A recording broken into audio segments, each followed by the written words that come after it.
We're coming to you from the offices of MST in Midrand, Gauteng.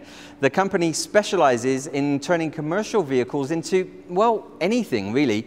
Mobile clinics, communication centers, offices, forensic laboratories, and even courtrooms. We're joined now by Director Michael Walk, who's going to tell us a little bit more about his business. Michael, thank you very much for joining us. First of all, you started off in IT, but this is very much a visionary company for you, isn't it? Yeah, that's correct. Thank you, first of all, welcome here by us at MST. Really appreciate for you to come and see what we do. It's our passion, this business. We started in about 2005, and we saw a great opportunity in Africa to build something in Africa that is specifically for Africa. Now, you started as a sort of a mobile satellite company, very much in the IT industry, didn't you? Yes, we came out of the IT business, and we saw the need for communications in Africa. And we came out of, like I said, we came out of the IT business, and communications is a great part to get services to the people in Africa. And we felt that with doing mobile units to take the service in Africa to the people made the great difference for us. Now, we're surrounded by some very, very impressive trucks here, certainly, and we've got a mobile clinic, we've got a mobile training center for people to learn about computers, but what generally do you specialize in? Well, we specialize anything that the client needs.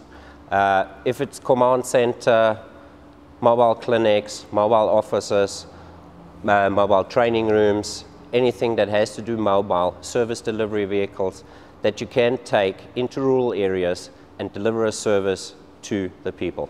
These are certainly very impressive trucks, although I hesitate to just simply call them trucks anymore. But in terms of some of the equipment that you use in here, what type of thing are you actually utilizing? We weren't starting off as bus builders or bodybuilders or anything like that. We came from a technology background, and we saw the biggest problem with taking mobility into rural areas is that you need, first of all, quality, and that technology makes the biggest difference, because communications, access to systems, making the units as simple as possible and as robust. Because they go out into the field, it's important that they work every single day. And it's not easy to take an office or a clinic, strap it onto the back of a truck and take it out into the field. Now, you use, as far as truck chassis are concerned, you use UD Trucks and Hino, and you were saying that Busmark do a lot of their conversions. So, who do you actually use for building the bodies?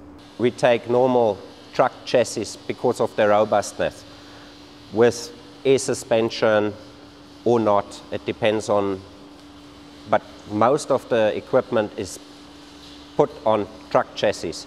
So it's not actually a bus chassis, it's a truck chassis.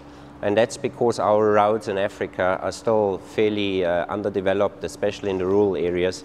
And hence, we're getting an empty shell, and then we equip it with all the technology and all the fitments. You've got mobile generators, you've got mobile satellite equipment, and all sorts of things that are in these mobile clinics and everything else. Where do you find the people to actually look after them? Are they your own, or are you finding them in the local locations? All people that we employ are trained by us on all the equipment that we have. We don't just sell you a product when we sell, for instance, an iLab or a health clinic.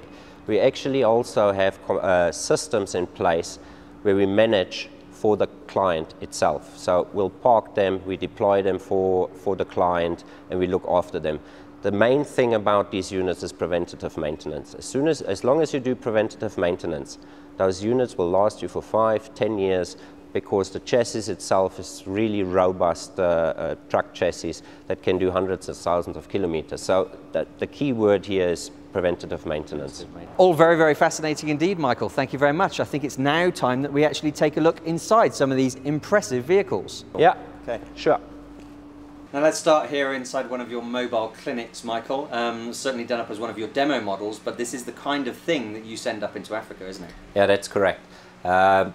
It's a general health clinic, this one, the layout.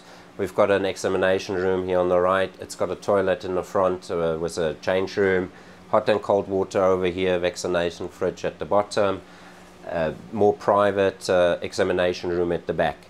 Now this can be used from anything to general health, to AIDS prevention, pregnancy testing, and so on.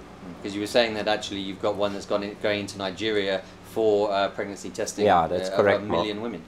Yeah, they want to do 1 million women in a year. That's part of the World Health Organization Millennium Goals.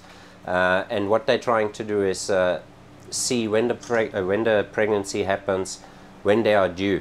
Because most deaths still happen these days in Africa because women don't know when the delivery date actually is.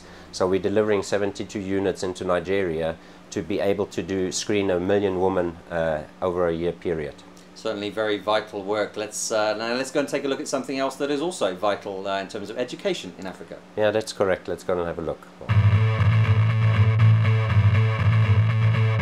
Now here we are inside one of your mobile computer education facilities, I guess, and I use the word facility because that's what it is. It's not just a mobile truck, is it? No, this is one of our mobile education centers. We call it an iLab. As you see, the trainer station is in front over there.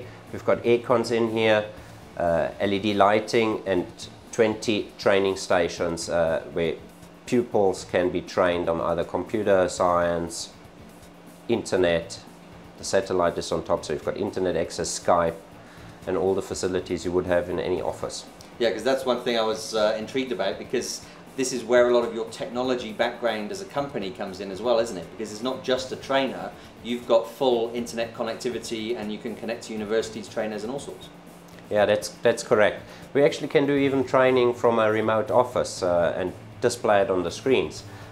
So the technology part is a big part of this, because you're going out into the rural areas where there is no infrastructure. So all our units are completely self-sufficient. They've got generators, like I said before, satellite dish on top, so we've got telephone, fax facilities, everything that you would need in any training room. We almost don't need to pay for schools anymore, do we? Yeah, well, that would be nice, but doesn't have a canteen. It's an add-on. It's an add-on service, I think, and it's really to go out into the rural areas and deliver a service that's really, really badly needed out there. Certainly, looking at this, there's one question I also want to ask you. Have you ever had any rather bizarre requests for mobile facilities? No, not as yet, and I hope I won't get any too bizarre ones, but it's normal stuff. Mobile training centers, mobile clinics, mobile command centers, and so on. We'll have to ask you to put together a motorsport caravan of some sorts and see what you come up with. That will be not a problem, and you're more than welcome to take our services up on that. Super. Very, very interesting business. Michael Walk, Director at MST. Thank you very much for joining us. Thank you very much, Mark, for coming and having us.